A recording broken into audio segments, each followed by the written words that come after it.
I need to change the title again. But we should be back now. Everyone's fine. My Discord's fine and everything. But yeah, we will be good to go now. So how far are you into game, Kieran? I can just jump back to. Should we just jump back to 0 seconds? Would that be better?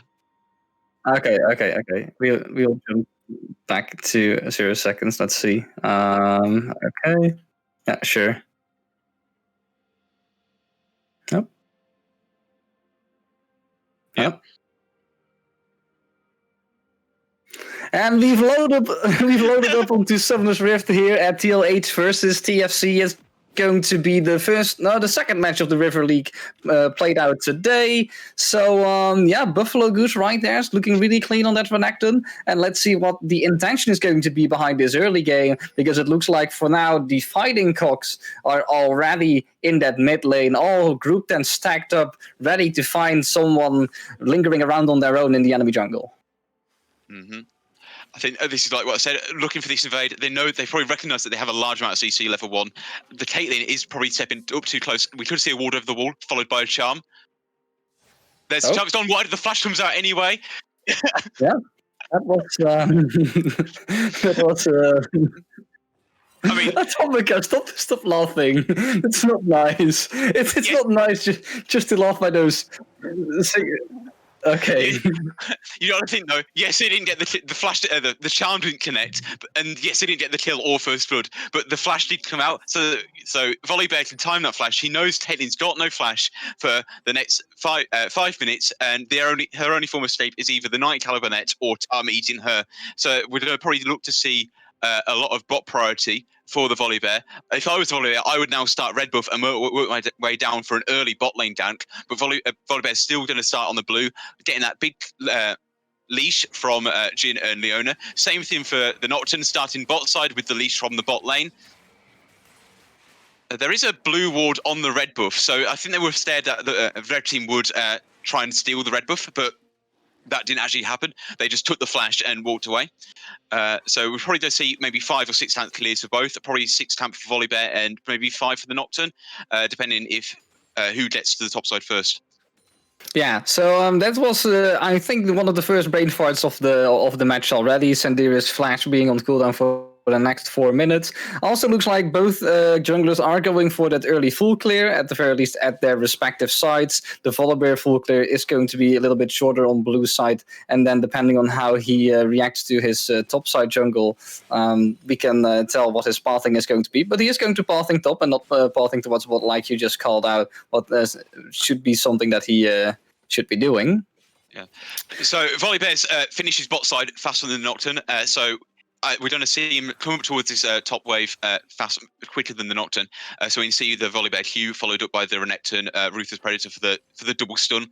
That should guarantee a kill onto the Fiora as long as she doesn't parry it. However, on the trap, no, just a little bit of poke. But Sandira's is actually overextending a little bit, so Almighty Jojo has to walk up. Probably doesn't have the consume ready yet. And Sandira's is chunking really low. Actually counter... Okay, so they're like counteracting each other a little bit. Both Sandirias and Doc Hicks get away, but it was a really interesting fight right there on the bot lane. I think it was nonetheless. Doc Hicks on the Leona trying to make the most of Caitlyn having no flash as he's going in again onto the Tam Kench. Ooh, but heal getting forced by the Jhin. There's a lot of stuff happening there on the bot lane, but everyone gets out for now. But most of these summoners are important summoners right now down. Volibear secured that crab with the smite there. Nocturne could have probably stolen that in the end, but they're both running up top lane's also fighting. This is going to be quite a weird fight. Seeing Volibear also level 4, so this Nocturne's actually going to get called out, spell shield out, and now he's just running. Yeah, that was a flash by the Fiora. I think she queued it forward and then probably didn't realise the Volibear was following the Nocturne. Maybe a bit of a communication issue. Maybe she thought they were going to try and kill the Renekton before the Volibear can react.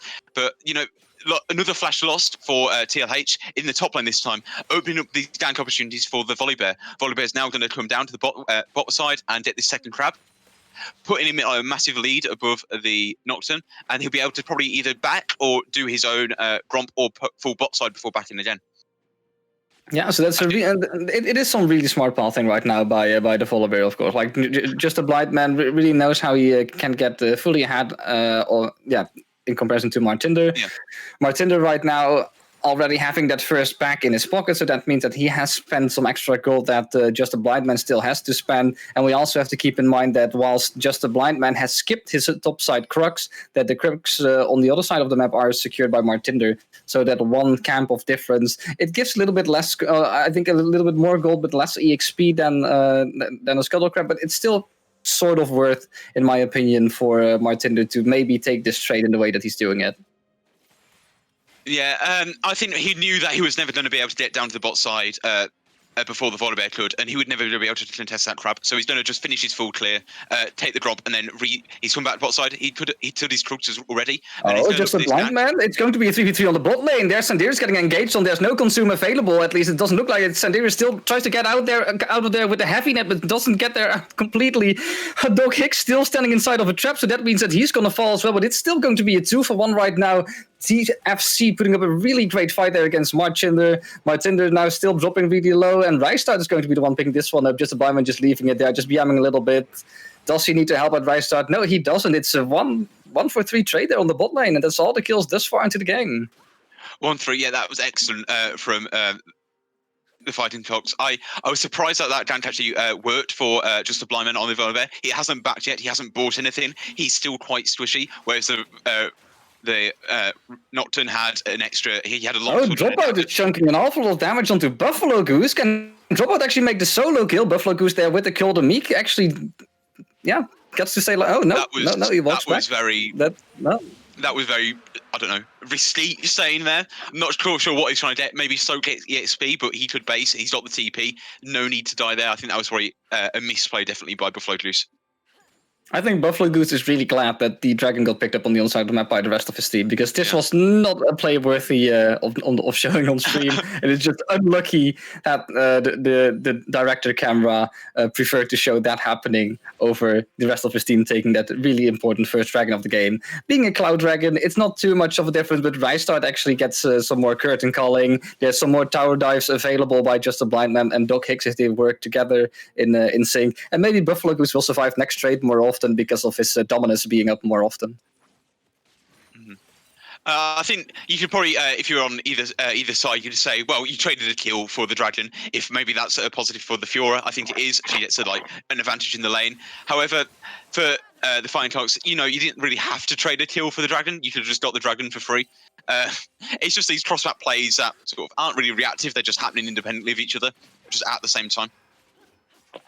Yeah, and Almighty Joe here taking just a small trade on the bot lane. He just likes to lick his targets, and Doc Hicks apparently has some peanut butter on that shield because he's been licking that way too often. And now the director cam is trying to show us top lane again. Buffalo Goose walking in range of a lot of cycles. Here, there is no real initial. It's a good idea. The Retron was pushed up into the wave. However, there was a ward there, unfortunately, for Martinder. But again, it's sort of this weird way of ganking a Fiora, because Fiora can't engage with CC unless she's been CC'd herself. She has to block the Ruthless Predator with the parry in order to land initial CC. And it's the Nocturne Fear. It takes quite a while to come out. It's probably a gank that's probably never going to work, especially with the Nocturne, who has the slice and the dice. Yeah, Buffalo Goose still expanding that CS lead that he has, but Dropout also noticing that the wave is pushing into him is probably going to try and set that freeze here if he is able to, because wave manipulation can be really difficult. Revka taking a really nice trade there on the mid lane. Team Tizer dropping fairly low, still having that barrier available whenever necessary. Now Dropout taking the fight back to top lane. A lot of damage coming out from Buffalo Goose with that press the attack. Dropout is not going to chase. Yeah, it's just the ultimate coming out. Didn't expect to be stunned right there. And now the gap is so big that there's an ultimate on the mid lane. Instant Ariel being programmed. Martinder has to commit, and there was no committing there because that Ari was long gone, and the charm was just the finisher, the cherry on top of the cake.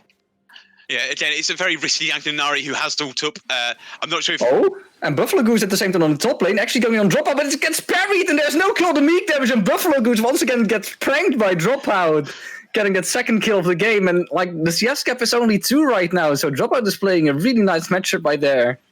Dropout played that really well. It's what we've been saying from the start. You know, the only CC the Fiora has is the parry, but you get to block any CC and then CC someone else in return. Looks like we're getting action all around because Sandir's now dropping low, actually flashing the solar flare, but Rystar is still on the chase with that 4-shot 4, and the Caitlyn falls. Now the next champion is on the menu, and it's not the master chef himself that's cooking the dish. He is going to be the dish. He is going to fall as well to Doc Hicks this time around. Rystar being 3-0. 1-1-3 on Doc Hicks, and all Martin can do is watch how his bot lane falls in front of his eyes. Yeah. Very good engage by Doc Hicks. Again, he's been very aggressive the entire game. You know, constantly eating into the anyone who can land on. Really, he's engaged on the Caitlyn and onto the Town Tench. That was good follow up, good fight from the Fighting Cocks there in the bot lane. Yeah, they're extending their lead right now. They're 3-6 ahead on the enemy team. They have a dragon in their pocket. The only thing that they're suffering right now is the fact that their gold lead is only 500, so it is still workable. It's maybe a Doran's blade advantage on one of the sides, and that is doable for TLH to come back from. But it's still a really nice start to have, and now something that they have to, they have to go on with. Yeah. I just want to point out, Jin is 900 gold ahead of the Caitlyn right now. That's a 4 pickaxe. He's opted to buy the Boots of Swiftness, but you know there's a lot of gold sitting on the Jin right now. He's on a 300 gold shutdown himself. I would expect Martinder to be focused in the bot lane, using the Paranoia when it's up next. I think it's up soon. It's just about to go now, so it's up now. He should be looking to come to the bot lane and pick up probably the bounty on the Jin. Maybe look for the double kill. Yeah, and there's Doc Hicks once again looking for Sanderius, being caught out of position once again, only gets slowed by the solar flare, but look at the commitment right there to pick off this Caitlyn, and I have never seen this Tahm Kench eat the Caitlyn yet for Savior. So Sanderius once again just falls to the hands of this really aggressive bot lane. His support just stands there just watching how his ADC stands out of position. And Buffalo, is he finally going to get the outplay on Dropout? Because Dropout right now is really low, but no, there's actually the Nocturne Paranoia getting out, so the flash being forced by Buffalo Goose makes it out alive for now, but please do not get dived once again like last time, because your team is once again taking that dragon, and it would be really bad to have a deja vu moment this early into the game. Good flash out by Buffalo Goose there, dodging that gank. Yes, he tanked the Paranoia, he got all that pressure. Great top laner play, you know, being that big sponge, like very Dyrus-esque moment, you know, being a big sponge for the team. Look at me, jungler, I'm here, come dank me. I'm not sure if that was planned, but he took that fight well. He almost won the trade. The Nocturne came top to try and pick up some... there goes Martinder. He just walked into a charm and he drops. Not sure what that was. I'm not really sure what you can do to defend the tower there as a Nocturne. If you were, you know, on your side of the tower, you could throw a Q, probably try and clear some of the wave. But that was just he was out of position there completely. It's just so interesting to see a lot of these things happening, like just a Blight Man just being stared at by Dropout whilst he's taking blue buff. Dropout is a level ahead, but just a Blight Man thinks like, well, I'm not using my Stormbringer yet. In the meantime, also Sanderius being dived there on the bot, and look at the damage already from Rystart. Like, he doesn't care. Yeah, he just goes for it. It's just a Blight Man actually ulted over the wall. He stunned the... stunned Fiora, then ulted away from the wall. The Tahm Kench actually followed up with the ult to try and get into position to like chase him down, but they called off the chase as Caitlyn was getting dove in the bot lane. Yeah, so that means that Sanderius once again not respecting the boundaries of where he can and cannot stand with the pressure of Doc Hicks, and Almighty Jojo is not looking for it anymore on the bot lane, probably wanting to extend the rest of the leads that he can get on the rest of the lanes. But for now, there are 2 kills on the Ahri because of the Nocturne dying to her twice. Nico still has like around a 30 CS lead, and then Dropout also having his fair share of pressure on the top lane, but it looks like he is losing the CS game slowly and steadily. When the parry is off cooldown, now Buffalo Goose might see an opportunity to do something in punishment.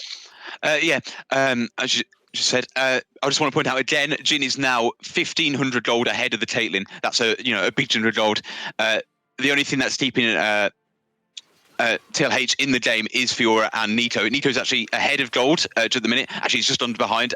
And once again, bot lane fight, solar flare. This time, Caitlyn gets eaten, but is it going to be a more favorable position she get placed on? Can get away with the help of Flash and another Yordle snap trap, or Flash, the Caliber net, of course. Almighty Jojo now on the run, but it looks like the Jin is not targeting him. Shield's going to save him for now, and there's a Nico on the backline, but it is going to be a 1v3 when just a blind line reaches in. Oh, no, there's a Nocturne as well, and there's a great fight happening right now on the bot lane. Flash secures the shutdown gold on the Jhin for this Nocturne, but he will fall as well to just a blind man, so that means that this trade is going to end up in the 2-for-1, still in favor of TFC, but they do lose a lot of shutdown gold towards this Nocturne. Jhin actually didn't have his flash up in that fight. It's just come up now. So he tried to Gale Force away from the Nocturne, but he couldn't quite make the distance. He unfortunately falls to the Nocturne. However, Nocturne picking up that shutdown, that's great for the Nocturne. Gets him back into the game. Yes, he's made a few mistakes this game, but this goal could help him swing it back into his favour. Yeah, he is 2-4-0 right now, is still equal actually in the CS to this Volibear, and does have his first item completed, being the Stridebreaker.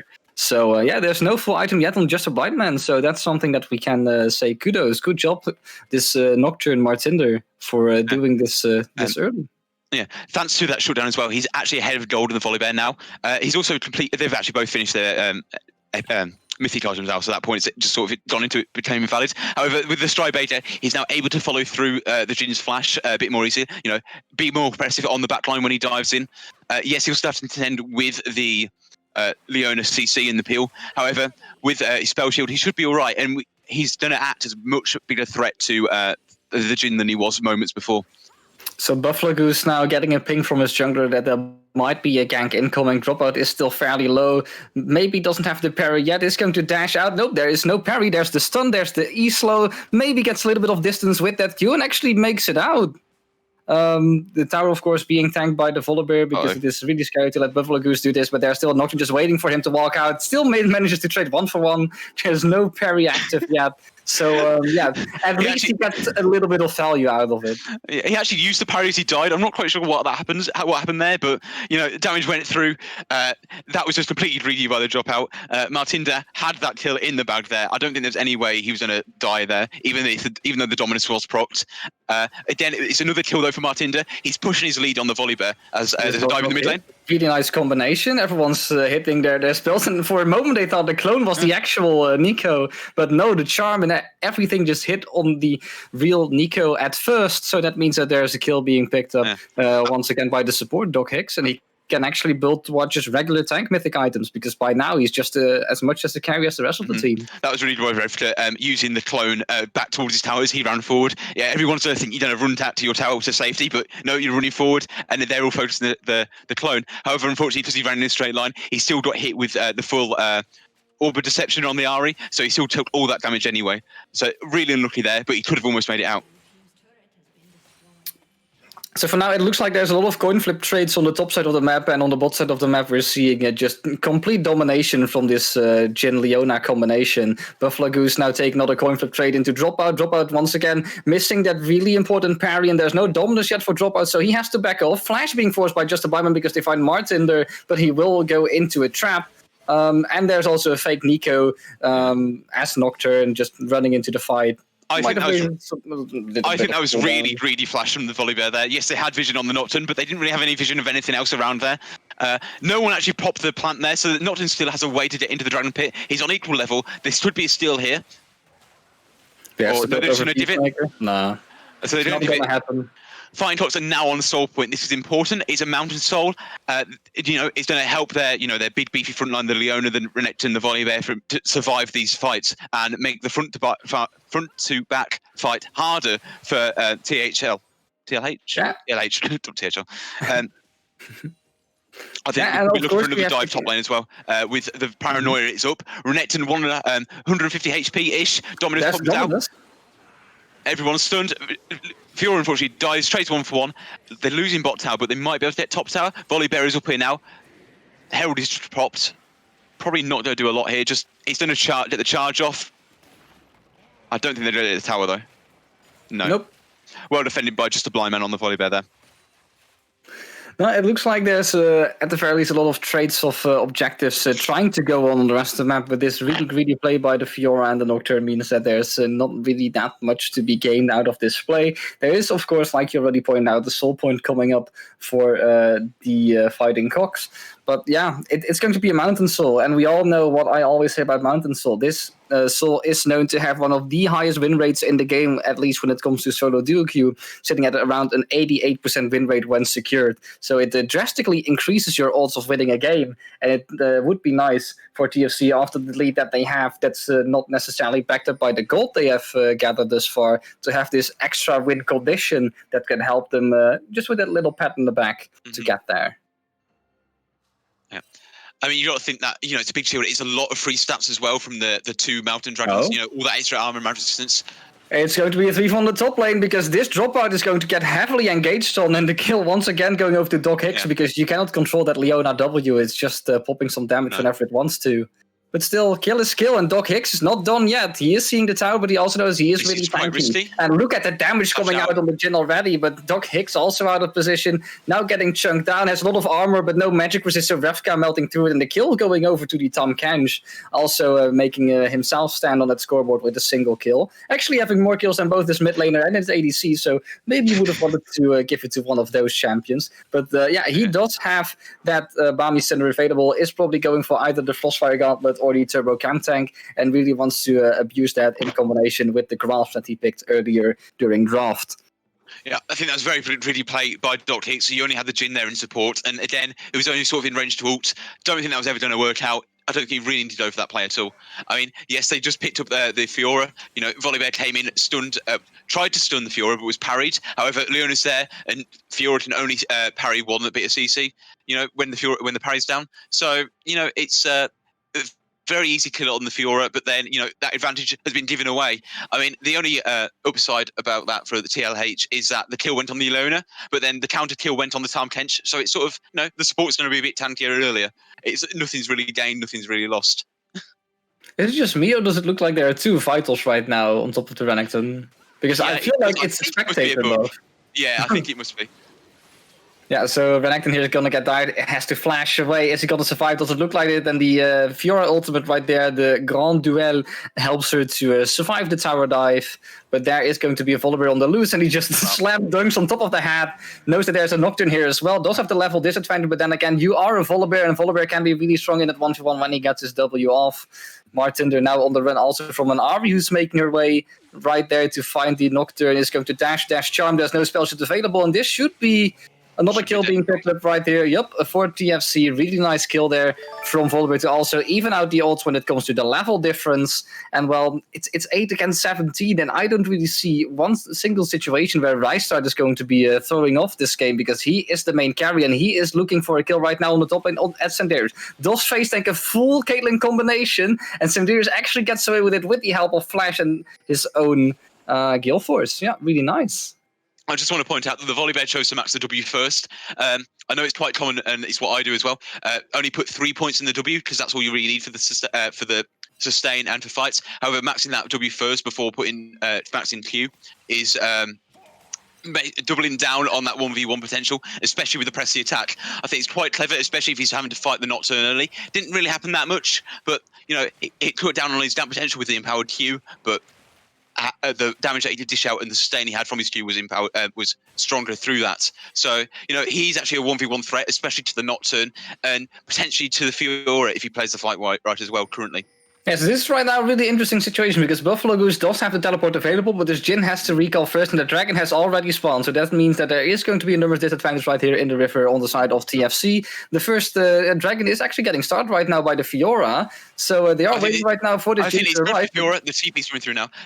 TFC had to wait. Oh my god, there was actually Leon on the backline, but he's just completely walking past it right now. The fight's actually going over for the Nocturne. There's only 2 people getting hit by this Nico ult, but there's also a lot of damage being dished out to just a blind man. Just a blind man now actually trying to sneak the dragon, while the rest of the team is just cleaning up. That's the dragon being secured. A lot of members from TLH going down, and there's only 1 member alive, and that is Almighty Jojo on the Tahm Kench, being the tanky player that is also being taken down. Baron's up, easy Baron, push through the top lane.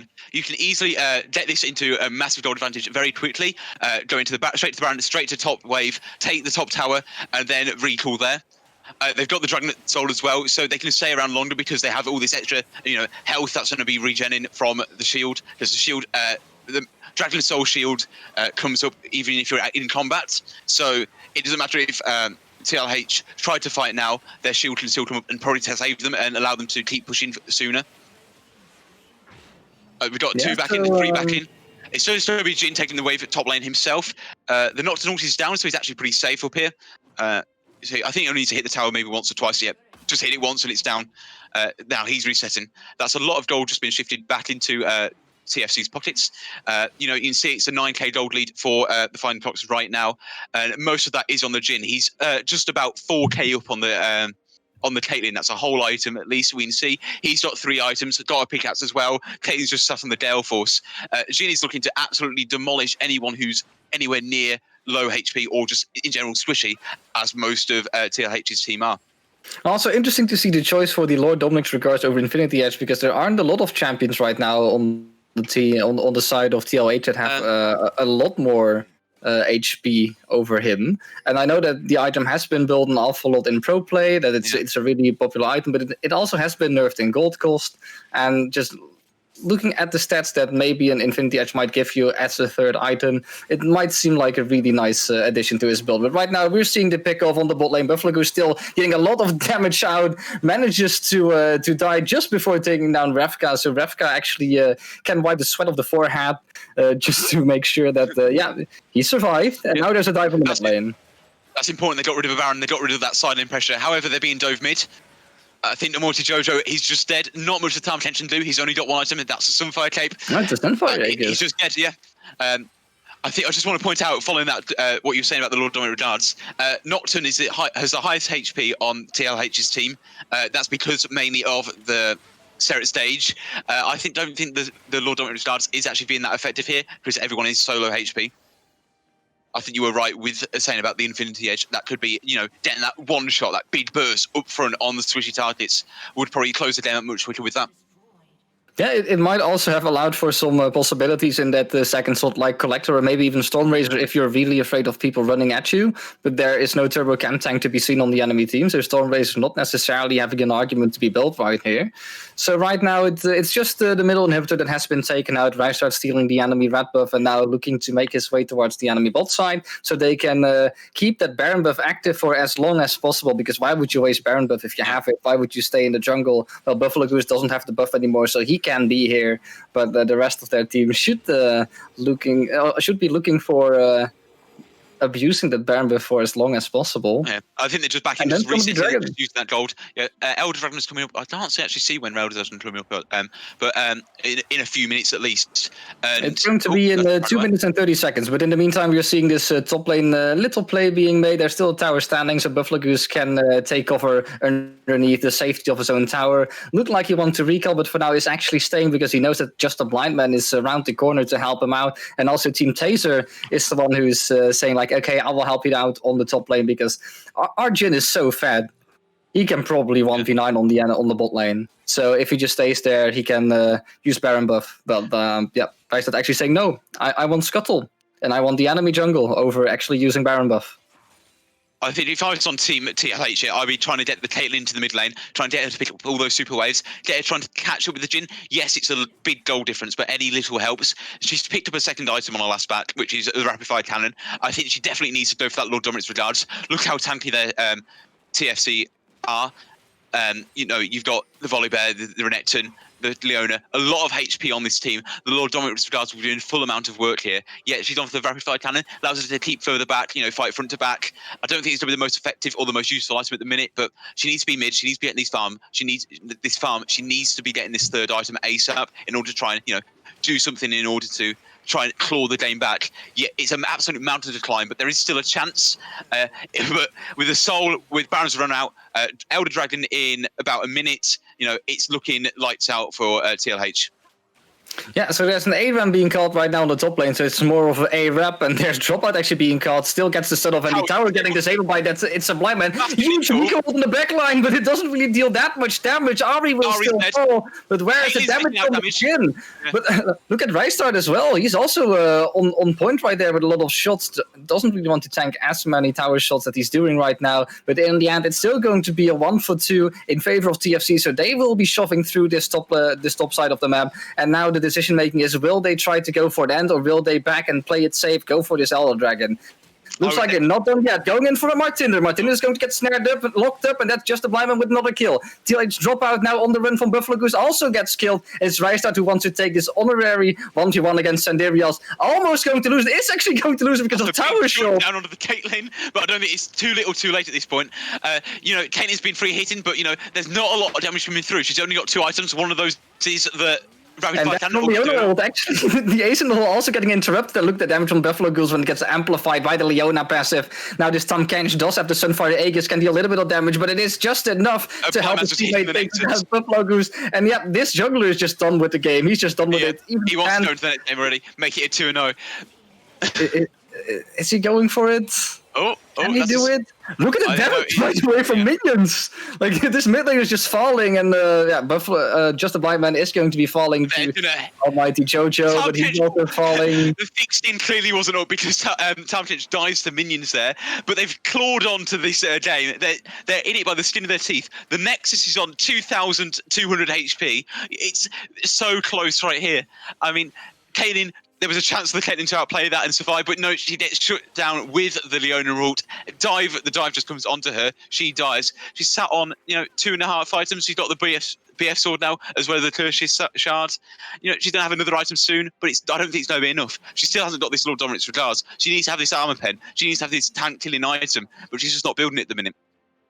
Yeah, so right now it's going to be base defense on the side of TLH because they have no towers left standing on their top and mid side of the map. And in the meantime, there's going to be a call being made from TFC that they really want to have this Baron in their hands. Elder Dragon. I don't know why I said Baron. Okay, at least major objective in their hands, so they can easily take the next team fight that's coming, and there's no way for TLH to contest this. Yeah. They're going to give this, and they're probably going to have to do the Baron there as well. I don't think they're going to see them run down mid now. I think we probably might see them just run to the Baron, take that. It's an easy pickup, and then just push in 6 super minions on the next wave. Oh no, sorry, we've only got 1 inhib down at the minute, so it's just that top lane is only pushing in on its own. Is there going to be chill or is there going to be zero chill? That's the actual question, because if they take Baron, they can take it a bit slower, but right now it looks like they just instantly want to finish it with only the help of this Elder Dragon. And he's going to stand there right here at the tower.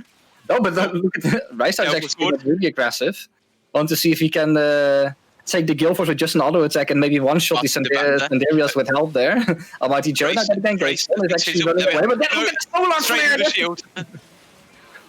Solar Flare just picks off Sanderias who got the shutdown gold, and now Martinder is trying to collapse on this Jhin, but Jhin really nicely bought the stopwatch, is going to get some time, so Team Tasia now on the chase with just by man on Martinder, and this should be game lost. Dropout is just dancing, because that's all he can do after this disastrous game for the bot side of this team. Yeah, Retva with a great 4-man neat caught there, but too little too late. There's not much he can do into the 5-man with the Elder Dragon buff there. It was just, at that point, you can't really do anything but, delay them. It's inevitable at that point. Disaster. Pure disaster for TLH, even with Dropout just doing as much as he can, trying to stop this game from ending early. Managed to clean up his score fairly well, and Rystad I think is one of the shining stars in this match, because him and Doc Hicks have forced so many aggressive plays on this bot lane that for some reason Sanderias never saw coming, and Almighty Jojo could just not do anything but just stare at his ADC whilst he just got cut down by this really great bot lane. Yeah. The Jhin quite clearly come out massively ahead of the Caitlyn throughout both the lane and the full game. However, I think Doc Hicks really sort of, don't want to say carried the lane, but made these plays happen with the constant aggression. They came in the lane with a plan. They're going to play a low HP lane, full aggression, and it worked out well for them. I think just a blind man on the volley bear. He did what he could, helped out both bot lane and top lane. There was a few greedy plays for both top laners, dying unnecessarily, giving up gold. But, Buffalo Juice played it well. Yes, he got caught towards the end and lost the Baron buff early against the Nico and the Fiora, but he almost traded 1 for 1. But, it was an all right game for him. And I think it actually, looking at the mid lane, is probably the closest sort of lane. Revka played exceptionally well. He had some very good micro sort of plays that just worked and almost worked, and only just didn't because the other team was so ahead. And Team Taser, he dodged that gank with got the 2 kills on the Nocturne with the good charms. He got the Caitlyn flash at level 1 with the charm that went wide, but he still got the flash.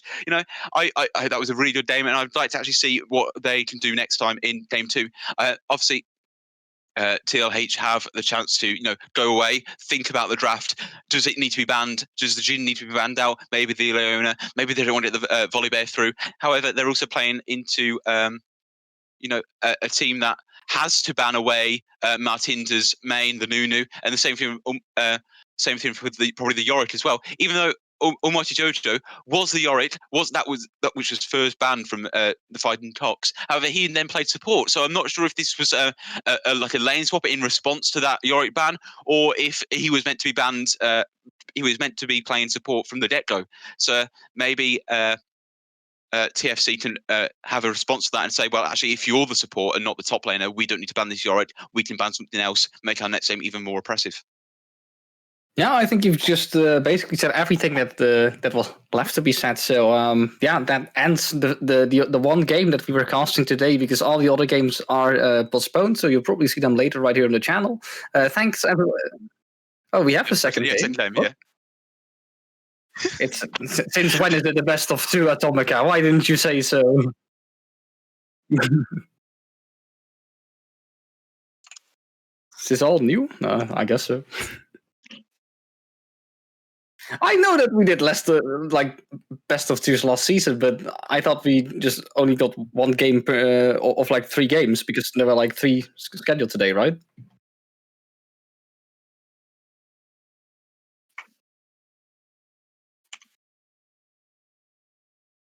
Okay, we're going into a break. Thanks.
we're just.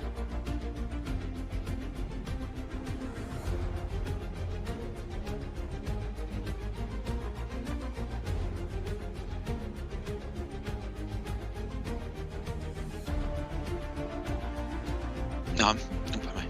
Right. Okay, so everybody, welcome back. It is game 2 of TLH versus TFC. Deurmat has unfortunately had to go, so it is Atomika casting instead, warming up the vocals. We have gotten straight into ban phase though, so I'm going to have to transition this very quickly. And we do see an immediate Yorick ban. Thoughts That's on the interesting because we saw Almighty Jojo, sort of the Yorick player. He was playing support last game, so either TFC haven't sort of recognised that who they're actually banning out, or they're still worried that maybe that was he only played support because he couldn't get the Yorick. We're seeing the Garen in response. No, was it Garen? TLH picked Garen last time? I can't remember. Garen was banned last game. Yumi's being banned out now. Is that locked in, or no? It's done back to the Nunu. Okay, so the Nunu. So ban out Martinder again. The Nunu one trick. Is he going to pick? Does this mean he's going to pick the Nocturne again, or is it something else he wants to pull out the bag? I mean, the Nocturne didn't do that badly on. Wasn't the best, but he got a few shutdowns. He got a bit ahead. He was in the head and gold against the Volibear for a lot of the game actually, and towards the end. But who are we going to see banned for TLH now? Yeah, Volibear. Yeah, you probably want to see something like the Volibear ban. The Volibear was just a nice stable pick in the jungle. It was able to farm alongside Martinder on that Nocturne nice and pleasantly, and was also able just to provide that point-and-click CC that really helped when Martinder on that Nocturne, obviously, was trying to get in on the backline. But the response from TFC is the Morgana ban.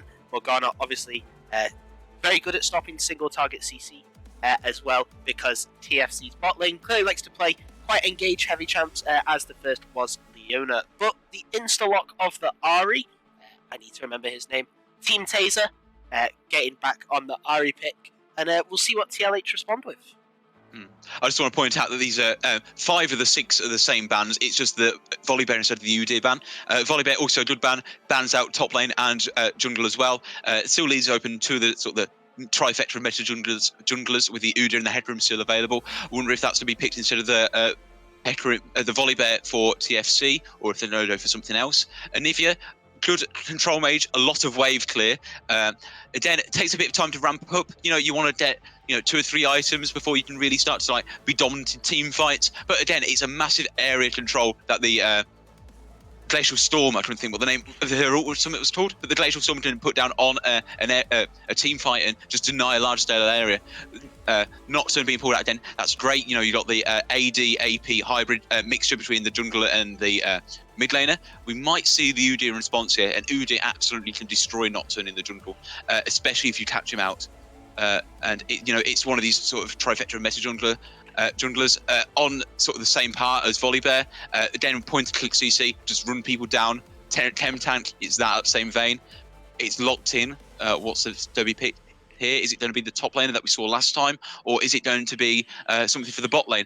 The Leona, they're picking up the Leona again. The Leona, Doc Hicks played fantastically on the Leona in the last game, and I'm not surprised they're picking it up again in this game as well. Yeah, actually, Dog Hicks having an extremely influential. I've just realised. Oh no, I thought my microphone wasn't on then. Having an extremely influential performance on the Leona. It's safe to say, getting a lot of picks. The CC way that he layered the CC as well, alongside the Jhin, was truly fantastic. But the Thresh pick in response, Thresh, well known to be a bit of a counter to Leona. You can use the Flay to deny the follow-up on the engage during the E-dash, but really you have to position yourself very well in order to enable that form of counter. So Thresh really just a good utility pick for TLH, provides a lot of safety for the carry with the Lantern, provides a lot of pick potential with the Death Sentence, and also with the Flay, as we know, provides a lot of good peeling, especially against Udyr and Leona. Yeah. Just adding on to that, I think I'm surprised that we didn't see the Alistar picked instead of the Thresh. Probably it can do the job of Thresh better.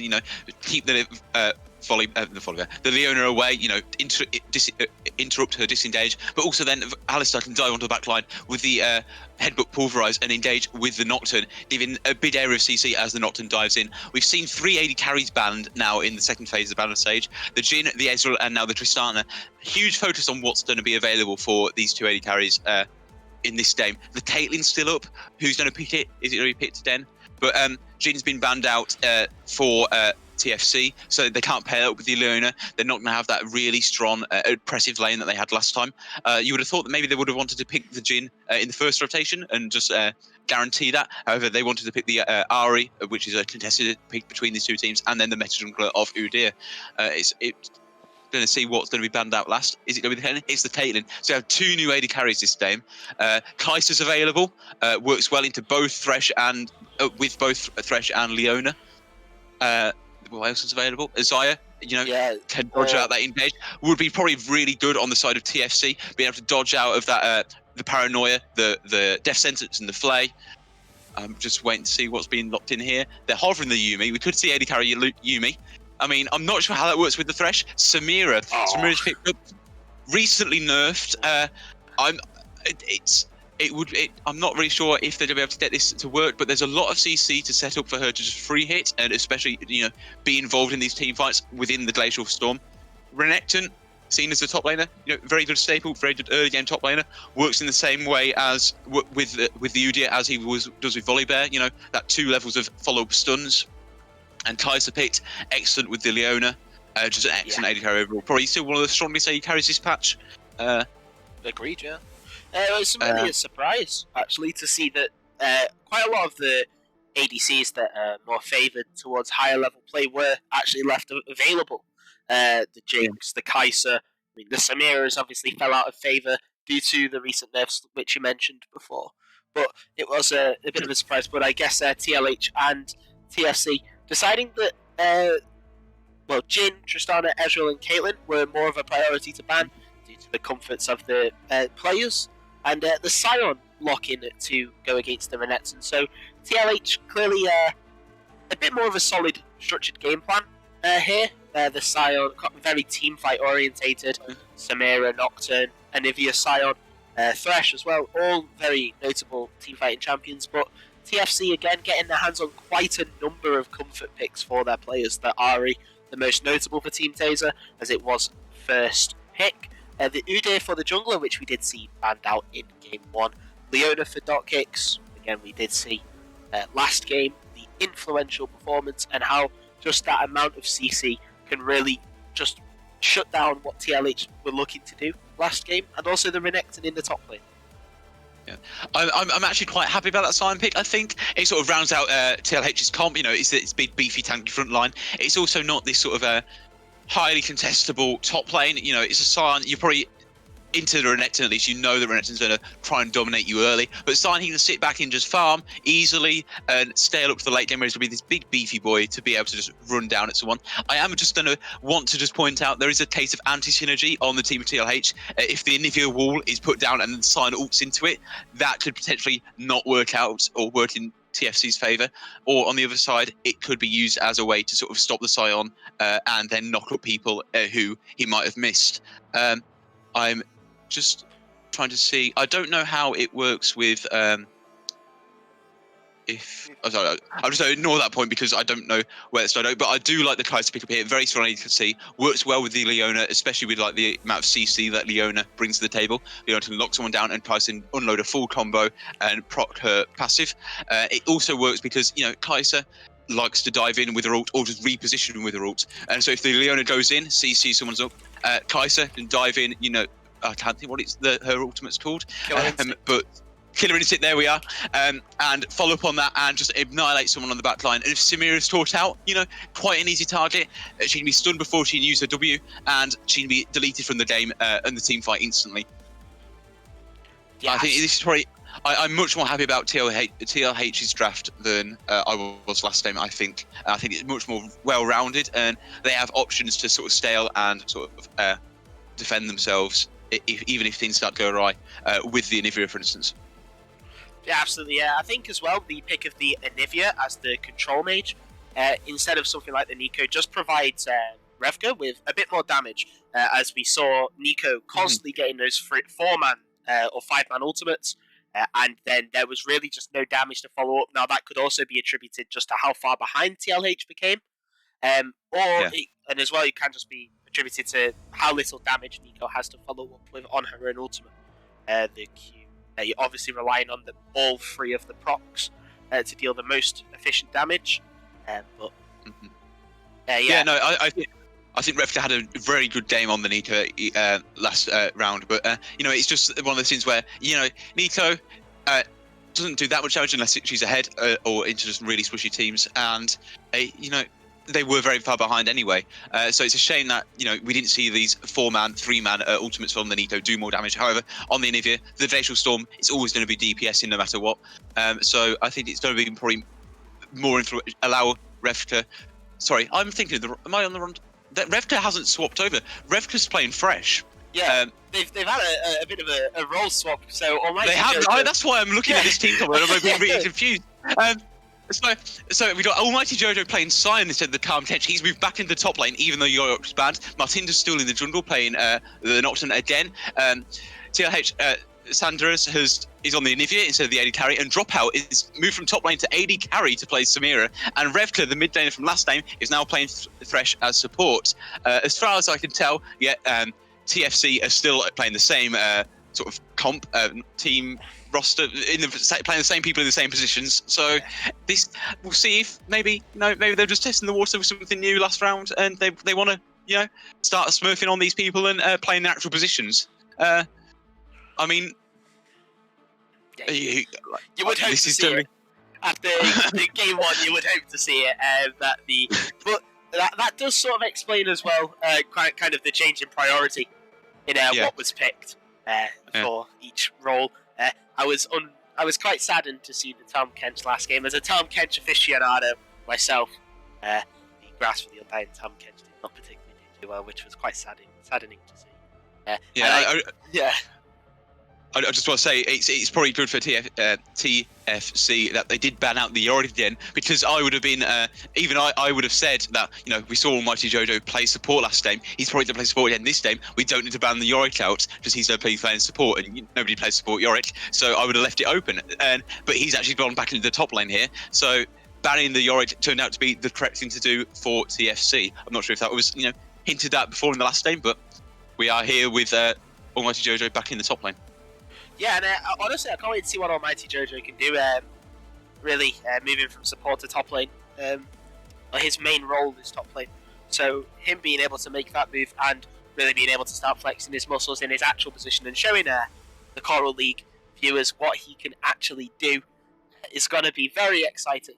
As well, Dropout moving to the AD carry position, obviously a bit more of a squishy position than the Fiora, but the Samira can be a very stylish champion, so it will be a very fun game, especially with the really nice setup that there is. Obviously the Fresh Hook, the Anivia ult, Glacial Storm and Wall, and the Scion ultimate as well. Unstoppable Force, I believe it's called. Unstoppable Force. Unstoppable Force. Just all of the... Unstoppable Force is the Malphite ultimate. The Scion ultimate is... I can't even... I'm having drawn a blank. It's okay. We'll call it Fast and Furious. The Unstoppable Onslaught. He's been danced. He pops it, runs away, all while shouting cowards. It works. It's true. I think we might be seeing another sort of a similar level 1 gank for... level 1 invade for TFC. They have the same sort of C City with the Leona, with the Ari. We could see another Charm go wide, but the Flash burnt anyway. It's all to play for, really, level 1 again. I wouldn't be surprised, with the Anivia queue as well. It could TLH could try to invade level 1 as well, especially with the threshold as well. Yeah, absolutely. Just want to point out Scion with the grasp of the Undying. He knows he's going to be sort of being traded into by the Renekton, and he wants to take advantage of that as much as possible. It takes something back, a bit more damage, gains some maximum health as well. doubles up with his W, and it will allow him to sustain a bit in lane. Udyr with a phase rush, not sleeping out the tankiness of the aftershock and go for that extra mobility. That could be a mistake into the Nocturne, as Nocturne could punish you without the aftershock. But we'll see how that plays out. Aria Den with the Comet. Anivia has aftershock, Electrocute. Looking for that burst with the Q and the E and the auto attack. That could actually provide Anivia with some early 1v1 kills into the Ari. Halo Blaze on the Kai'Sa, that's standard. Samira the Conqueror as well. And both supports taking aftershock this time. So trying to be, as tanky as they can be to frontline for their AD carries while they dish out as much damage as possible. Yeah, interestingly enough, the Fresh also went the aftershock into this style of lane. I would have preferred to have seen him go for something like the Guardian for the Samira, especially because of how how Samira works in terms of the synergy with Thresh. In terms of that, she'll go in, you throw out the Lantern, and then the Lantern provides her with that extra shield on top of the Lantern shield, so the Guardian shield, and everything like that. I think that's fair enough, and I think it's probably down to Revka's choice as a player. He's probably he's probably just his he prefers playing with the aftershock because maybe he wants to just make sure he's the front line, make sure he lands a flay, lands a hook, gets that just allowing people himself to step in front of the Samira here. We are actually seeing. Oh no! We are in TFC. Oh, spotted on a ward. That was Samira's ward. They're not going to be able to clear that in time. No, and the invade spotted out, but dropping a ward as they leave to ensure that they can know what the Nocturne pathing is going to be, and that can provide potentially a crystal ball for the next 4 minutes in terms of pathing, where the Nocturne's going to be, what camps are going to spawn soon enough. And I just pressed a button and clicked Red Fog of War instead. But yeah. But that ward, a very smart ward. I don't know if it does actually. Does it? No, it does. As soon as he aggroes that camp, it should see it. I don't think it will actually see the blue buff itself, but they can see Nocturne on the blue buff, at least. So it does give enough vision. Yeah, it does. It does show the. We'll see here as it spawns. Yeah, it does. Both junglers are starting the bot side, getting that double leash from the bot lane. We could be seeing. Similar path into last time where they path up trying to contest for the top crab. Will just a blind man be able to get both crabs again? Potentially, Udyr, very fast clearer. He's actually skipped the drugs here. He's done a dove, so he's only clearing 5 camps potentially, and going straight up to top lane. Might be looking to invade on the red buff, knowing that the Nocturne's going to be doing this 6 camp clear. Well, at least full clear in his bot camps. So that's where we see in the next maybe 30 seconds to a minute how that turns out. Yeah, absolutely, and that could potentially be a really smart play by the Udyr, just to attempt to try and disrupt the Nocturne as much as possible, so that he has a hard time finding that 6, getting that paranoia, and getting that easier time ganking. But it doesn't look like so. Udyr is just going to go straight into his blue side, go for his blue, and play out almost a normal full clear, but without the Krugs.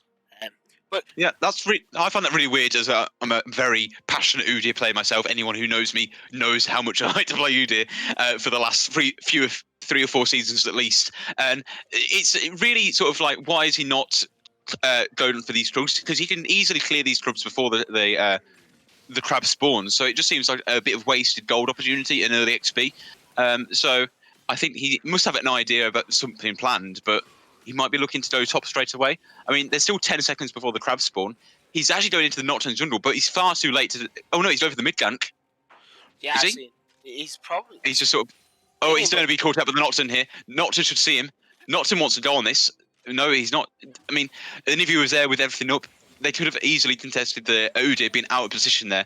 However, it looks like he's going to go to the top crab, and Nocturne's going to say, okay, fair play to you, mate, and he's going to take the bot crab. Yeah, so not wanting to take any early fights. However, Jojo is falling very low in the top side of the map. Buffalo Goose finding it a lot easier to take these early aggressive trades in the top side against this Scion compared to the Fiora. As Udyr gets stunned on his way to the crab. Very nice stun by Sandareus there, almost allowing Nocturne to complete the scuttle. And they both go back to their relative camps. But in a minute, the Ocean Drake will spawn, so it's definitely not going to be an Ocean Soul. Prediction on what soul it's going to be? We saw Mountain last game. It's an Udyr, so I think we probably want to see a Cloud Drake. Get that extra movement speed on the Udyr.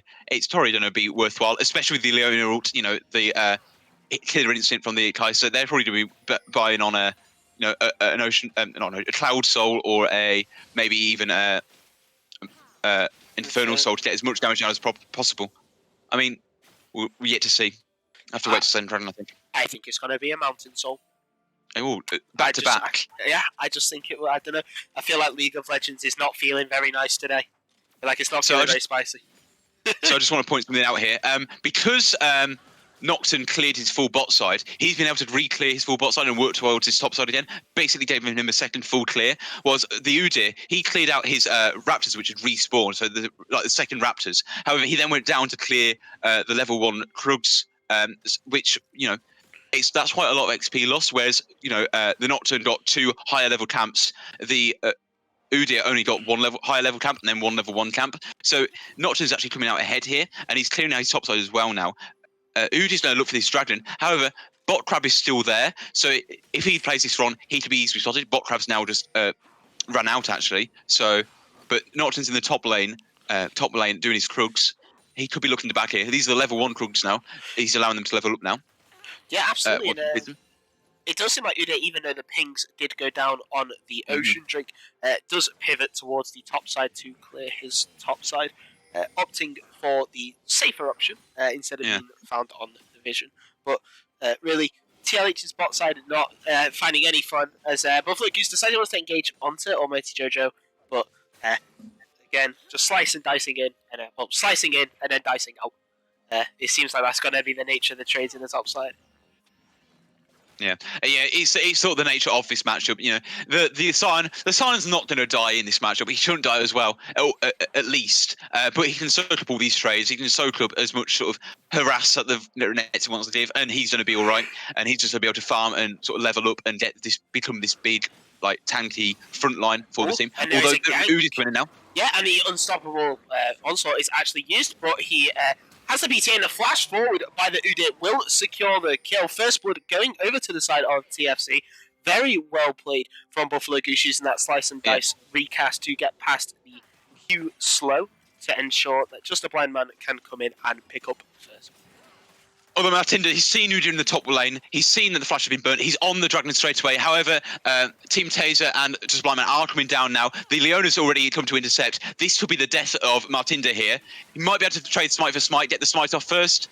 No, they don't kill him first. They've lose the Dragon as well. That's a shame. I think the Anivia probably TP'd. I think the Anivia TP'd late back into mid lane, or just back at the wrong time, really. I think there was a mixed communication that Martinder was done go on the Dragon, and then neither chose that moment to back. Not really a good choice there for Team TLH.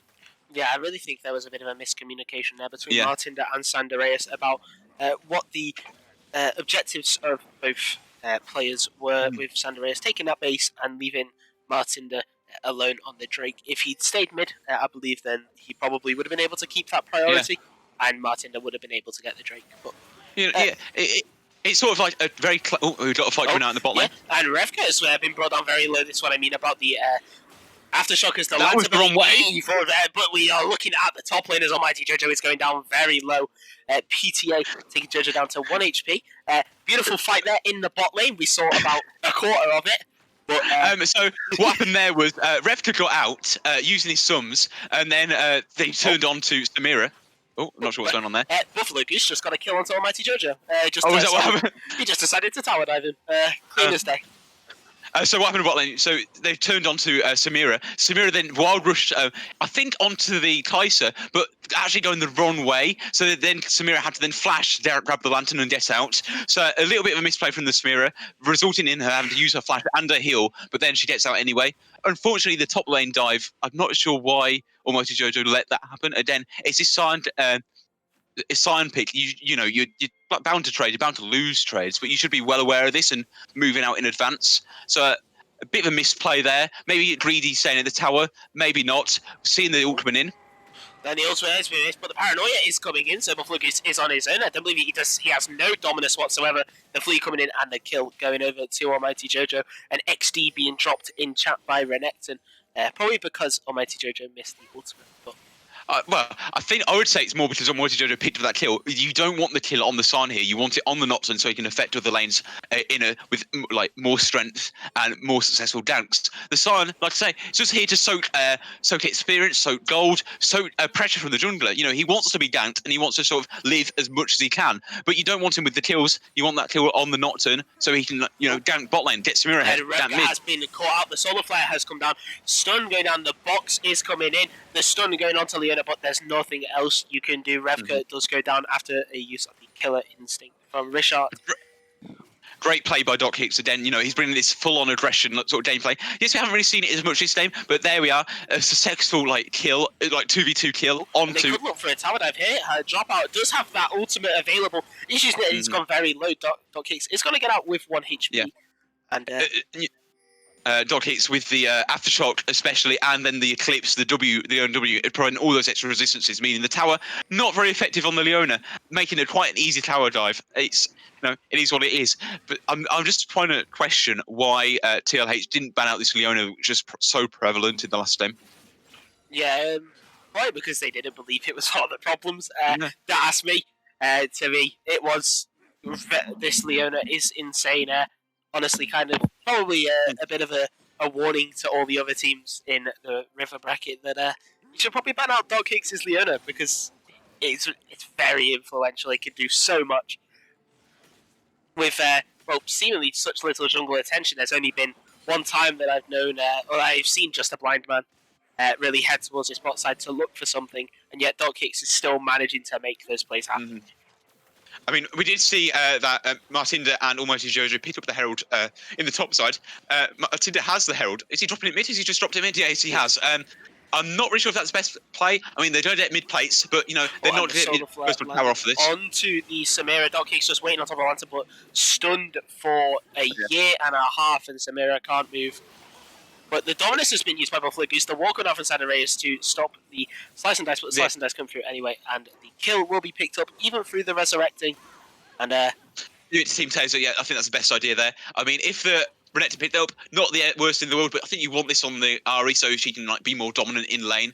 I mean, the Nivea sort of struggles a bit until she gets these sort of items that allow her to, at least until she finishes the Mythic, so she gets this infinite wave clear, as it were.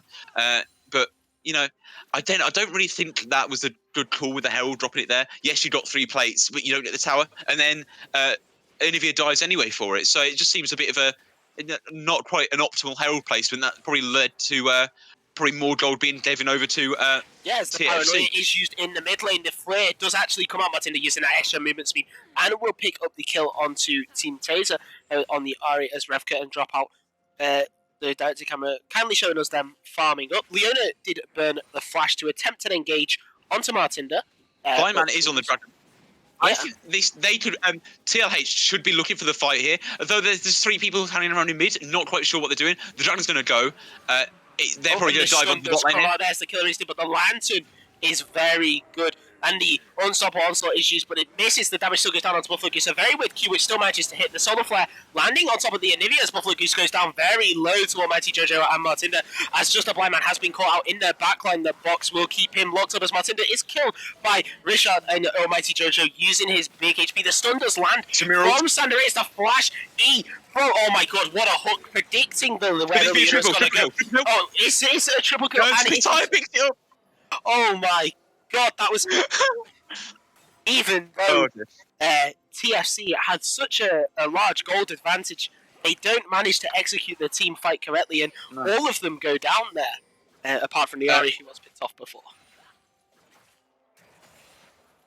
Yeah, almost a triple kill for the Samira. They did lose the dragon, but they won the fight. Again, Sion picking up kills there, not where you want the gold on. Sion's now sitting on a 150 gold shutdown. He's the only person that player in the game with a shutdown. But again, it's a Sion. You don't want him to be this far ahead. You want him to be your sort of sacrificial lamb, as it were, and, be this front line. That gold should have on the Samira, and I think if it potentially TLH could regret it later. Yeah, absolutely. But still, credit to TLH, even though they were down, the solar flare does come out, but just misses the stun. Doc Hicks stunned as well to deny any follow-up from the solar flare. But TLH... Yeah, I just wanted to talk about the itemization that we're seeing in the Renekton, but there is a fight breaking out here as the Blind Man tries to steal the blue buff. Yeah, and he should get picked up here. The Fear does come in. Trying to use the smite on the Gromp to survive. The stun actually comes out. The Q hitting the Gromp, and Martinder using that Stride Breaker to secure the kill. I'm pretty sure Martinder was there attacking the Gromp instead of the Udyr. I'm not sure, but that's what it looked like to me. The Gromp was taking damage, and it looked like... hook, but Dog Hicks and Team Taser are there. So. Yeah, I just want to talk about the itemization in the top lane, because we've seen Renekton build the Gordrinter. I think last game he built the Stride Breaker. I'm pretty sure he built the Stride Breaker last game. Yeah. And I'm not really sure why he hasn't done that again this game. Again, he wants to be onto that Samira or the Anivia. He wants to be, in their face and dealing damage, because he could quite easily get a kill in a team fight on either of these carries. I'm not sure he's going to be able to do that with the Gordrinter, as he's trying to engage onto the Sign here. Sign doesn't have it's just come up now. Ooh, and because PTA comes in, PTA providing a lot of extra damage for the Renekton in lane, meaning that Sion probably doesn't have that big a survivability. However, the stun does come in. The ultimate is used. That's quite a lot of damage landing onto Buffalo Goose. However, Almighty Jojo being forced to recall. Almighty Jojo isn't recalling, he's staying. He does have TP up, he should be probably back. Paranoia comes down and it lands onto the Leona, but Martinder going for their wrong target. Dog Hicks is the one that is isolated. The killer instinct coming in, and the spell shield does not save you enough from that. However, the ultimate coming, Daredevil Impulse, I believe it's called, coming in from Dropout. However, Dog Hicks is just 1v1ing Samira. It looks like a 1v3. Dog Hicks almost came out there with a double kill. Thresh has managed to walk away. Absolute great turnaround on that Gant, turning that 3v2 into 2 kills for TFC. I mean, Dog Hicks again, good ult, good combo, managed to CC everyone effectively, and Kaiser was able to dive onto the Nocturne, picking up that kill. I mean, that was just great team play there from the bot lane of TFC. Yeah, absolutely. And really, you do have to question what Martinder was calling there, because they were so close to their tower. The tower is nearly, I believe it is actually full HP. It's not taken really many hits from the TLH bot lane, so they did have the safety of their tower there. And yeah, I think they probably could have worked out, but it just, with the paranoia, with the death sentence, but I think they were just outplayed by Doc Hicks and Tart as well. Yeah, most likely. Most likely. We put it down to mechanics. The mechanics of Rashad and Doc Hicks. However, using the time now to establish some vision control around the bot side to ensure that Dropout and Revka feel more out of the game than they are. But quickly, let's take a look at the gold, if I can press my X key. Yeah, there we go, I can. So there is in total around a 4,000 gold lead. However, the Solar Flare does actually manage to connect on Sunrays. However, the wall used to isolate Dog Hicks. The Solar Flare connects to 2, and there's a TP coming in, I believe, from Buffalo Goose. And there's a counter TP coming in from Mighty Jojo as the Solar Flare lands onto Sandaray. Sandaray is on extremely low HP. Dropout gets out, but Vishal gets the kill onto Revka, and Sandaray falls as well. Jojo is on full retreat, and so is Dropout, but Jojo is extremely low. A double kill going to Vishal, and what are you doing, Martinder? There's 4 people there going in. It's the zombie side, the triple kill going over to Kaiser. Again, the TFC bot lane turning around a gank that we just saw them do it before with against the Nocturne, but this time against the Anivia, coming out with the triple kill for the Kaiser. But more importantly, Atomika, it's a Mountain Soul. You were right.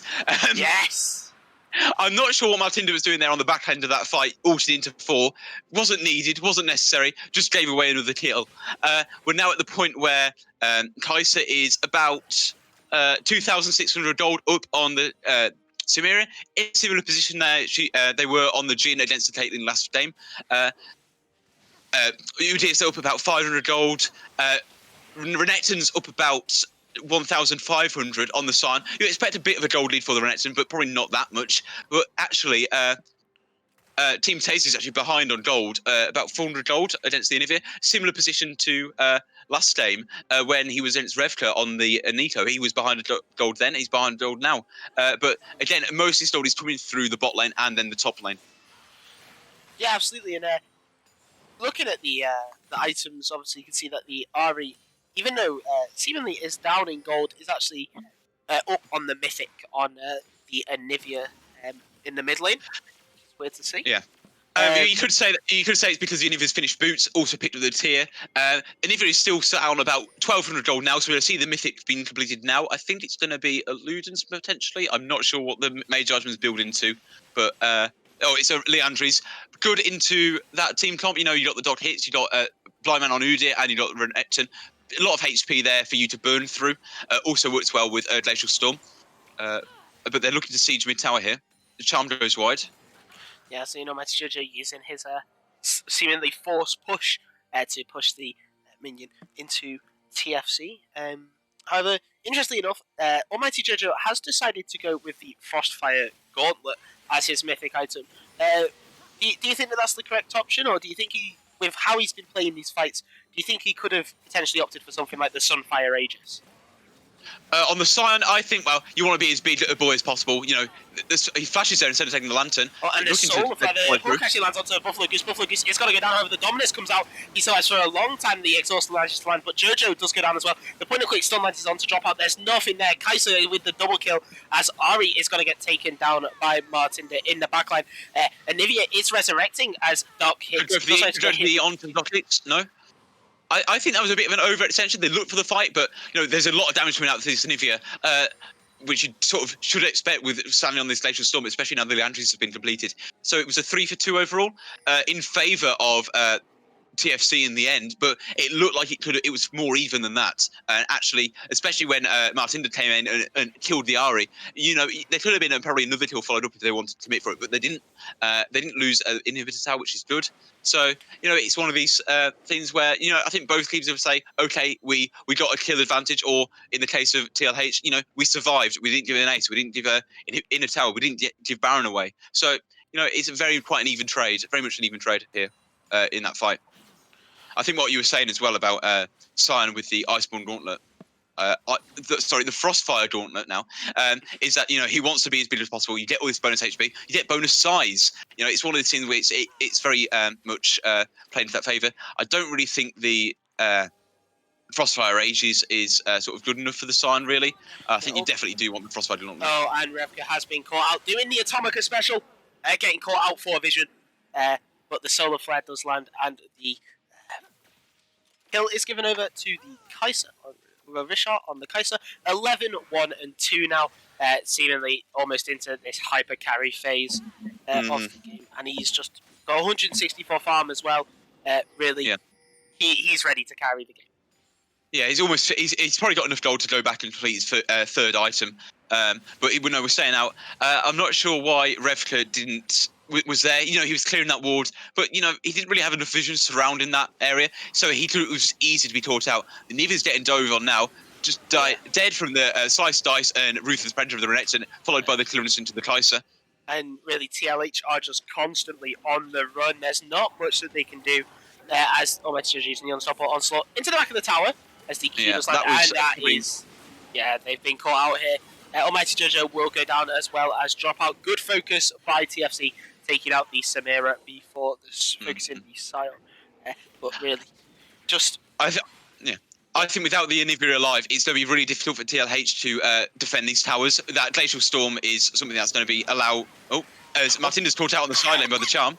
Oh my lord, he is the paranoia, but Team Taser was ready on that charm. Yeah. There's just a Blind Man and Dot Kicks turn their attention, but the Zombie Scion will get taken down. The final Mountain Drake, most likely, I should not say that. The fourth Mountain Drake has spawned as TFC turn their attention towards the Mountain Drake. But it, do you see any way back for TLH in this? Well, I've said it from the start. You know, Anivia great at clearing waves, great at getting to that late game point. As long as they don't give Baron, Anivia should be able to clear waves easily and almost indefinitely. She's stepping up now into the mid lane, and they might try to collapse on her. She's sort of on her own. Revka is there nearby, clearing a ward. No, she's backing off now. But you know, you want to see these Anivia get to the point where, you know, she's just dealing constant damage, and it doesn't matter. She doesn't really need to get the kills, but those kills probably want to go on to Samira. But you know, these team fights could come out in such an explosive manner with the Samira, with the Nocturne as well, where you know it's difficult for Dot Kicks really has to play, you know, the best he can to get the peel off for the Kaiser, because you know, if Martinda gets ahead or Samira gets ahead, it could be sort of an easy kill onto the Kaiser, and then that's pretty much all of TFC's damage. Yeah, absolutely. Yeah. But Doc Hicks has been playing the series out of his mind. He's been playing like a man possessed, really, for all of the games. So you can really just envision him being able to peel for this Kai'Sa in such an insane manner that just means that TLH can really do nothing. But really, I think personally, quite a lot of TLH's hope rest in this Anivia. Yeah, it's this bit where they're clearing waves and assigning lane allocation correctly. You know, you don't want to be sharing experience. You don't want to be sharing gold. You've got three carries with the Nocturne. You need to make sure they get as strong as possible so that they can be as active and as influential in fights as possible. You've got Renekton splitting bot lane, trying to push into the Sign, who's there defending the inhibitor. You probably might want to put the Anivia there. You know, these waves are just going to crash in like indefinitely with the Renekton there. You want maybe the Sign near closer to the fight. However, Sign does have TP up, so does Anivia. We're just sort of stacking around Baron, looking for this opportunity to fight. We could look for the blind Leona ult. You know, the Solar Eclipse blind into a bush could work out in their favour. Using the wall to disengage, just losing a bit of vision there and placing a control wall themselves. Yeah, and moving on to Baron. TFC really just supporting their support very well in terms of when Doc Hicks goes for vision. Really. They're not reacting to this Baron. They were walking down towards bot lane to the Renekton, to collapse the Renekton. I don't think that's the play. You can quite easily put the Anivia Glacial Storm over the Baron wall and do tons of damage here. It should be quite easy to actually. There's a TP coming behind. I wonder if they'll see it as the Paranoid just oh my god, the Threshold steals the Baron! Oh my god, that was absolutely fantastic. However, the fight does come out. Ari managed to pick up Martinda on that Nocturne. Revka falls to the Kai'Sa, and Buffalo Goose just manages to pick up Sanderaeus, leaving only Dropout and Almighty Jojo with the Baron. However, that is absolutely massive. A fantastic Baron steal by Revka on this Thresh, and really you've just got to applaud him. Yeah, absolutely. They might have to give up this inner tower, definitely. Maybe the inhibitor as well. I don't think they're going to have time to push towards taking both inhibitors. Although, oh no, there's Flash out there. So they might just actually give up one inhibitor here and not both. But with two Baron empowered champions, you have Baron minions in 2 lanes, plus the Anivia clearing waves. You've got enough there to hold off all 3 waves for the remainder of the Baron buff. You know, you probably don't actually really want to take this inhibitor because, you know, that's just giving more gold to Team TLH, although Thresh gets taught there. Yeah, that could be a mistake because, you know, that's just funding more gold, putting more gold into... Oh, there's the hook onto Team Taser. Oh, I think Team Taser Taser there. Yeah, onto the Anivia as well. That is absolutely perfect for TLH. It's exactly what you want to see if you are a TLH fan. Really, just providing the kill to that Anivia, spoon feeding him. Really. I think, as I was saying, you probably don't really want to take these inhibitors if you're on TFC. It's just giving more gold to the team who needs to get gold to, you know, claw the game back. Especially putting gold into the Anivia. This could be a death sentence for them if they don't finish the game during while Baron buff is up for Team TLH. Yeah, see, it's Buffalo Goose looking to clear out the jungle of TLH just to ensure that Martinda does not get anything else. However, is forced to retreat due to lack of vision around the Krugs. But TFC still have a resounding 10k gold lead over TLH. So they're obviously TLH are not in the driver's seat by any stretch of the mark. However, the Baron steal does save them a bit of time and gives them a bit more time to play with in order to allow this Anivia to come online and become that massive damage threat that she can be in the late game. However, weirdly enough, going for the Seeker's Arm Guard now in the late game, really you'd probably want to see just more of a heavy damage focus from the Anivia. Yeah. You probably want to look here, maybe get the Blight Angel now, then go for the Rabadon's Death Cap, and then finish in the Void Staff, just so you front load as much damage as possible. You're just clearing waves at the minute. The Zhonya's isn't really that much damage towards the end. It's only that survivability. You know, you've got the Glacial Storm down, you Zhonya's, you're still doing damage. It's a good pickup for Anivia, but I don't think it's what they need to pick up now. It might be better for a 6th item. You just want to have as much upfront damage as you possibly can, and you want to make sure these lanes are allocated right. You've still got. I'm just going to check how much the Baron buff has got left. It's actually run out probably a few seconds ago. So we're going to look for TFC to start pushing down these lanes. And Anivia is going to get towered over here. There's nothing you can do. The wave is so big, you're not going to clear it in time. And Sanderaeus falls, and that's realistically either could be Elder or could be the 3rd inhibitor and then that just secures the Elder. I mean, this is probably enough momentum to win the game off. This is what Sanders on the Nvidia got caught out sort of the last fight, really, in the bot lane, and then that led into them breaking open the bottom inhibitor. But and the solar flare does look, that. The paranoia is going in, but the onto solar flare managed to land. As Martinda using the paranoia to China attempt to help drop out, going back to the base in order to try and get a bit more HP heal as the immortal shield but passive does come in. However, Revka falls and Martinda is going to fall soon enough. Dropout will fall as well. Jojo is the only man left standing, but he can't do anything. It's a double kill, a triple kill for Richard on the Kaiser, 19-1 and 5, and it was really just a dominant performance from start to finish. Yeah, it was again. Unfortunately, drop out there at the end. He was only hitting the Ilona. He'd been able to stack his, the passive, getting up to that S rank. So he was never able to ult in that fight, which could have actually turned the fight around if he'd got a good ult off. But it didn't happen. Unfortunately, Anivia got caught out towards the end, and they were just managed to push into the base with 3 lanes of super minions. I think, like you said, very dominant performance yet again. Yeah, absolutely. And well, the Fighting Cocks starting off strong with a 2-0 victory over TLH. You can see Richard and Doc Hicks. I mean, honestly, I think it's the first time I'm ever going to do it, but the first time ever. But I think it's going to be my split MVP for Richard and Doc Hicks. They both just played out of their minds, and every time that they had Martinda attempt to gank them in the bot lane, they just knew how to outplay it. They seemed like they were on another level in terms of synergy compared to the TLH bot lane. Yeah, definitely. I mean, we saw 2 different TLH bot lanes between both games. So, I mean, is it we've basically seen the Fighting Cocks face off 2 bot lanes in this one series. But I think again, Doc Hicks played extraordinarily well on the Leona, landing so many good ults, so many caught so many people out with the E as well. I can't think what he's called right now. But I've got to actually say a shout out to Revka there. He tried his hardest in that first game on the Nico to do as much as he could, and he landed some excellent ults, but there just wasn't enough the follow up to complete them and make the most of them. And then with the Baron Seal on the threshold, that's a highlight moment right there. That is something special. Yeah, absolutely. However, that if there is anything else to say, I don't think we give an MVPs. I think mine would be on Doc Hicks anyway. I think he played it exceptionally well. MVP goes to Doc Hicks by 1.5 votes to 1 against Richard. So sorry, Richard. Maybe next time you'll get the MVP. And it's 1.5 to 0.5 votes because I split my vote between the two. Honestly, I just couldn't decide because they both just played exceptionally well.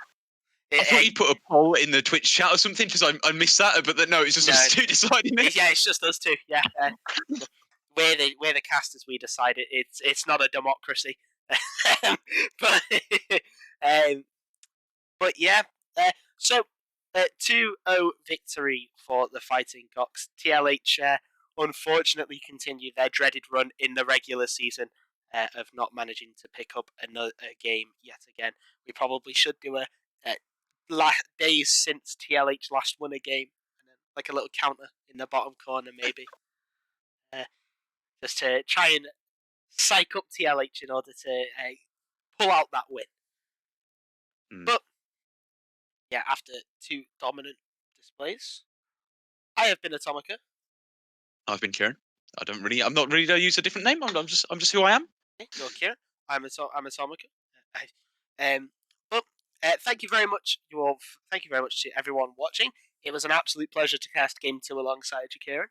And it's been great. Yeah, no, I've enjoyed it. Casting with both of you. Deurmat's not here anymore, but it was great with him as well. Yeah, absolutely. And do we have games tomorrow? Don't we?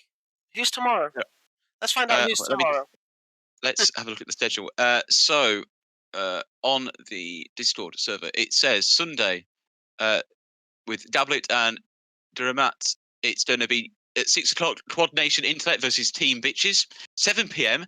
Depending on time constraints, it's going to be Archean Academy Flash and I assume versus Paper Squad. And then it's at 8:30. It's going to be Team Cataclysm versus Silver Phoenix. 3 best of 2s tomorrow. Yeah, right.